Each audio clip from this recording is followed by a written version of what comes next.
Fala galera, beleza? Bom, o assunto de hoje é sobre o Parabuta, né?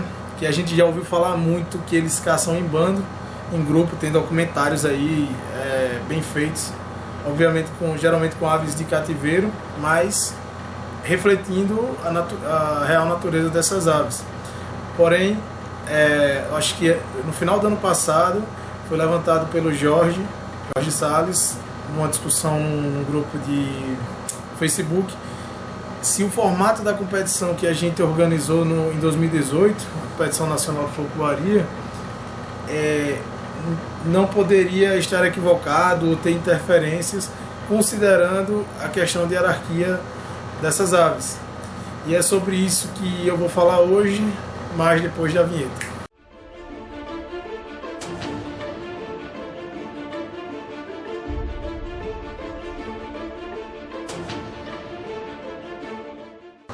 Fala galera, beleza?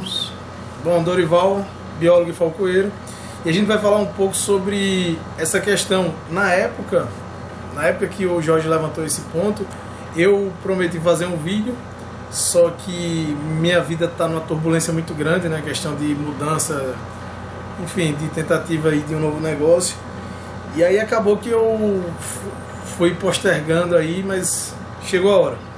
Bom, primeiramente eu já gostaria de adiantar que eu respeito muito a opinião de todos os falcoeiros experientes que realmente fazem folcloria, e o Jorge é um deles, inclusive eu citei ele no outro vídeo, né? Ele foi um dos fundadores aí da Associação Brasileira, mas eu acho melhor responder em forma de vídeo, porque muitas vezes escrevendo teria que ser um texto muito grande.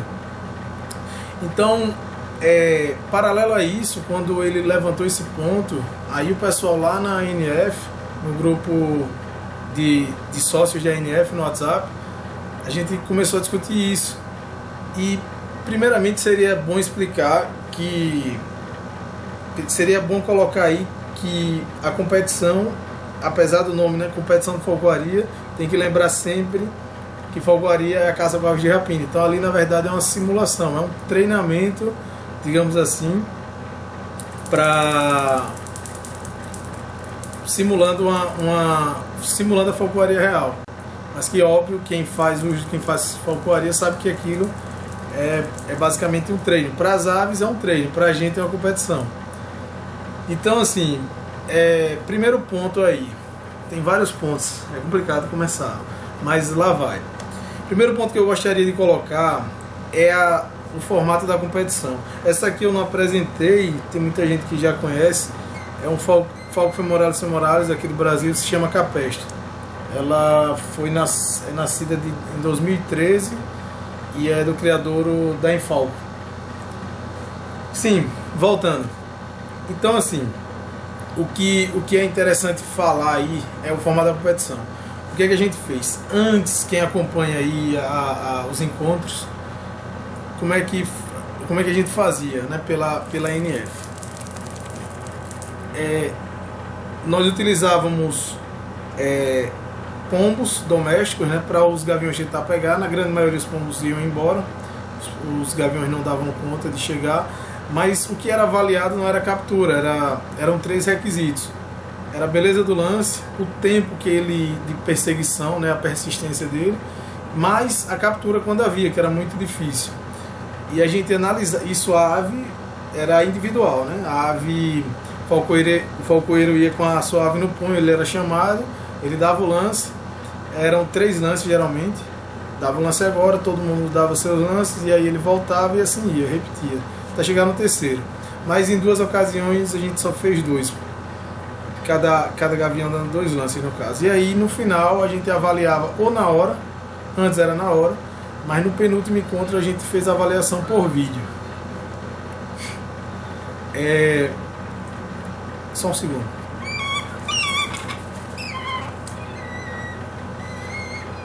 Voltando. Eu gosto de colocar uma ave aqui porque às vezes ninguém gosta de ficar olhando para a cara chata do cara, e pelo menos se distrai com a ave aqui. Geralmente a ave fica inquieta. Ela, como ainda está com peso alto, vou voltar a voar agora, ela tá meio inquieta.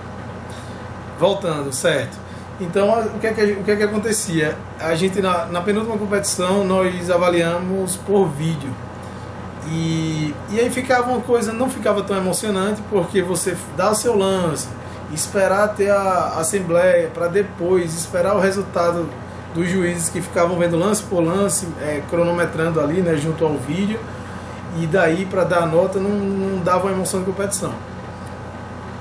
Aí passou isso aí, a gente começou a discutir, e um pessoal, né, um grupo, começou a discutir logo depois dessa penúltima, que foi em 2017, e chegou no seguinte ponto: pô, a gente poderia, claro, já tinham cogitado várias vezes a isca mecânica, e a gente era contra, né? A gente dizia, pô, vai ficar um negócio muito artificial, vai tirar a emoção, né? Só que quando a gente pensou que poderia fazer mata-mata, né? Duas aves competindo juntas, aí a gente disse, porra, é aí o ponto que a gente queria, porque vai dar uma alta competitividade e vai saber na hora, o cara vai estar o coração acelerado ali, vendo quem das duas aves vai pegar primeiro, se a dele ou a do competidor, né, do concorrente ali. E realmente a competição, a sensação de adrenalina foi, para mim e para alguns que comentaram, foi absurda, parecia uma competição. Eu já competi nas artes marciais e a sensação era muito parecida quando chamavam o nome. E olha que a minha ave foi conduzida pelo Lucas, né? Eu estava na organização, pedi para ele conduzir, mesmo assim dava uma sensação absurda de competição, de adrenalina muito alta. Então o que acontece? Nós dividimos, macho só vai voar com macho e fêmea com fêmea, certo? Porque a fêmea é muito maior e o macho, por questão de hierarquia, né, de tamanho, de tudo, da natureza deles, eles acabam tendo medo aí das fêmeas. Não é regra, óbvio que às vezes o macho até ataca a fêmea, principalmente machos jovens. E vice-versa, fêmea ataca macho, fêmea ataca fêmea. Isso aí é comum quando você vai voar duas aves, quando elas não têm rotina, né, em voar juntas. Eu digo atacar no seguinte ponto: uma vai na presa, a outra vem embalada e quer tomar e agarra. Aquele comportamento ainda quando não fez a transição para a mente adulta, que ele quer tomar ali do mais velho, do irmão, e aí ele vai na ignorância. Dito isso, a discussão, o levantamento que o Jorge fez foi o seguinte ponto: pô, mas são bichos que caçam em grupo, então pode ser que um jovem tenha medo do mais velho, ou o velho tenha medo do mais novo, por saber que ele geralmente ele vai lá e toma, ou vai nas costas, sem falar de outros detalhes mais específicos. Só que o que eu gostaria de ter respondido lá, mas estou respondendo aqui, e eu peço que o Jorge, se quiser, se quiser gravar um vídeo em resposta, ou então deixar aí seu comentário, fique à vontade. Mas a subespécie Parabuta unicinctus, que é a que a gente voa aqui no Brasil e em toda a América do Sul, ela não tem comportamento gregário de caça. Então, simplificando, o que eu queria ter respondido era isso, para o Jorge, né, e para outras pessoas que também levantaram, porque a gente ficou tão fissurado na literatura estrangeira, onde o Parabuta é o lado do norte, né, da América do Norte, dos mexicanos, ali dos americanos, são gregários e caçam em grupo. A teoria é que eles caçam em grupo porque caçam presas grandes, lebres, coelhos, e aí precisam ser como chamam de lobos com asas, né, os parabutas lá fora. Então precisa ser como lobo, eles têm estratégia de caça, um encurrala, o outro vai lá para cima, e assim vai, e realmente tem uma estratégia. Inclusive os Coulsons, né, eles caçam aí em grupo e são bem conhecidos por isso. Eles têm livro e tudo, enfim. Só que a nossa subespécie, eu fiz o seguinte levantamento. Eu de vez em quando discuto com o Joacil, que é amigo meu, mas a gente discute sempre. Quando eu falo discutir, é conversar de uma forma agressiva. Não, assim, é discutir, não tem o que fazer. É discutir. Eu já discuti com o Jorge também, o Jorge já discutiu comigo. Mas a vida é assim, ainda mais hoje em dia, né? Que a comunicação por internet é complicada. O cara escreve uma coisa, o cara entende outra. E vídeo não, vídeo é mais fácil, eu acho. Mas o melhor mesmo é pessoalmente. Mas enfim, vamos lá. Então eu falei assim, pô, não é possível que... Porque foi levantado no grupo da NF o seguinte, será que não fizeram o estudo? Porque assim, é tudo muito recente, folcloria, estudo com aves de rapina, a hipótese que levantaram, será que eles realmente são gregários, afirmando que eles seriam, porém não tem estudos ainda? Eu digo, pô, se a gente for no Wikiaves da vida, eu estou fazendo uma coisa bem básica, nada científico, mas foi minha sugestão, e pesquisar qualquer foto do Brasil todo, os bird watchers da vida vivem aí no campo, tirando foto, fotografando, filmando, fazendo a desgrama, registrando tudo, e não tem registro de, por exemplo, parabuta e os adultos caçando junto, 3, 4, 5. Tem geralmente o casal adulto, estou falando da subespécie nossa, tem o casal adulto e os jovens ali ainda, quando não são emancipados, quando os pais ainda não botaram para correr. Passou disso, se emancipam, não quer dizer que os dois irmãos vão caçar junto, não sei, aí sim caberia um estudo, se eles são tipo aqueles leões, né, ali que às vezes ficam caçando juntos por um tempo e depois se separam. Mas a grande questão é a seguinte, a nossa espécie não caça em grupo. Eu acredito sim que caça em duplo, assim como os femorários, os adultos caçam em duplo, assim como os femorários, mas não exatamente com estratégia como os norte-americanos, né? Então, dito isso, isso tudo foi para poder justificar o porquê eu acho que não tem tanta interferência. Porém, é interessante assistir ao vivo. Muita teoria que a gente tinha, pô, eu e Fernando, Lucas, os caras viciados aí que ficam à madrugada às vezes discutindo uma ideia, né, como melhorar o manejo desse bicho, como fazer isso, como fazer... Então a gente passou muito tempo discutindo várias hipóteses, o que aconteceria na competição, e a realidade foi outra. Eu vou dar um exemplo. O parabuta, o que eu acho que estava melhor condicionado fisicamente, eu falo em termos de condicionamento físico mesmo, de voar mais, de caçar mais, fora de competição, folcloria real, era do Jamaica, do Adeilson. Só que lá, o que é que aconteceu? Vou falar primeiro, vamos lá. Na competição, o que é que acontecia? Esse parabuta ficou em terceiro. Um parabuta nosso, o Sky, ele saía com tudo, acelerava, e aí pegava a isca. O do Jamaica vinha normal, numa velocidade normal, e depois que queria acelerar, só que aí já era tarde, não dava mais para ele compensar, porque o percurso é muito curto, eles curto assim, para o parabuta é bom, mas são 60 metros, são 100 metros a pista, e geralmente eles conseguem alcançar em 60. E o que eu percebi do parabuta do Jamaica, mesmo sozinho, aí é que entra, mesmo sozinho, porque um dia antes a gente fez alguns testes com várias aves, né? Porque a gente já tinha feito alguns testes. Juran, valeu Juran, obrigado aí, um abraço. Meu amigo Juran lá do Rio de Janeiro se prontificou em fazer a máquina, veio para Maceió, a gente fez os testes. Só que quando chegou lá no dia, a gente colocou uma isca e os parabutas não tinham tração, era muito grande. Aí nessa vibe, o que é que eu avaliei desse parabuta do Jamaica? Um dia antes, quando era todo sozinho, não tinha outro parabuta junto. Mesmo sozinho, o bicho muito bem musculado. Esse parabuta do Jamaica, ele ia, né, na maciota ali, mas quando chegava mais ou menos na metade do percurso, ele acelerava, dava explosão. Enquanto outros não, já saía rasgando da lua. Mas é uma avaliação bem subjetiva, né? Poderia ser que realmente os outros parabutas fossem mais rápidos que ele, mesmo que ele saísse antes, a gente não vai saber. O Jamaica aí é um dos únicos, eu acho, se não o único, que participou ano passado e continua voando. Então esse ano a ave dele vai vir bem forte. Mas lá, pessoalmente, a pessoa vê o que é que aconteceu.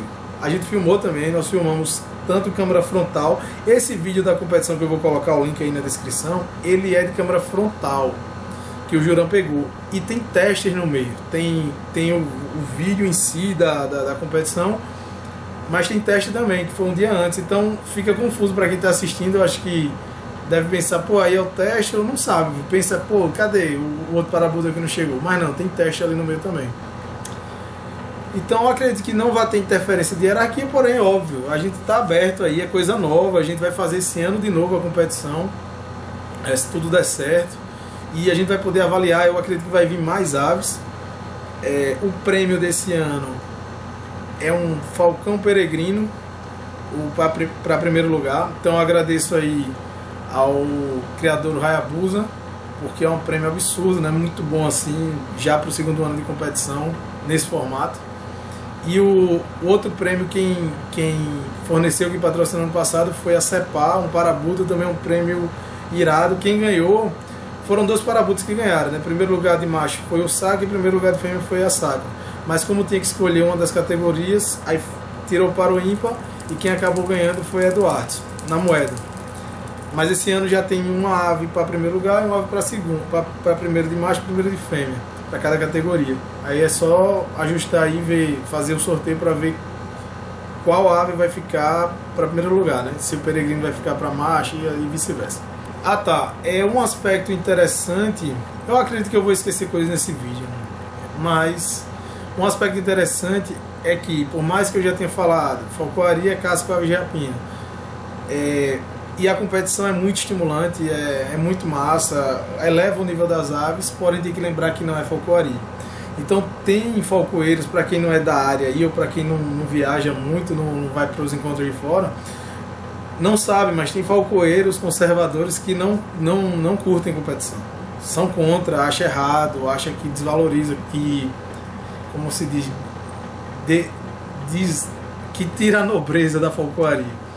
Mas aí é a opinião de cada um, eu respeito, tem gente que gosta muito, mas tem que lembrar, competição é uma coisa, falcoaria é outra. A gente está, por ser ave de rapina, e está obedecendo ao comando, e está fazendo uma simulação de caça, a gente atrela como falcoaria.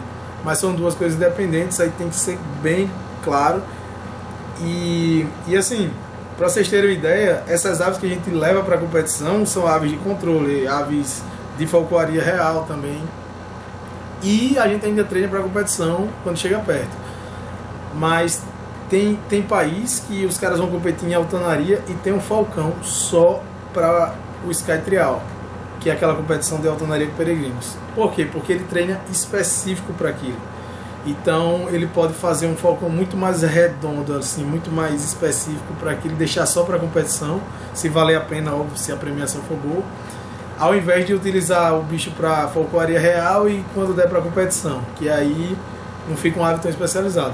Mas a gente, graças aos criadores aí em Falco, Fukui principalmente, nós hoje podemos fazer uma competição de alto nível. Pode vir gente do país todo, né? E fazer uma competição de alto nível. Se vai mudar o formato em 2020, eu não sei. Vai depender da quantidade de aves esse ano e o resultado. O resultado que eu digo é quando a gente filmar de novo, a gente avaliar.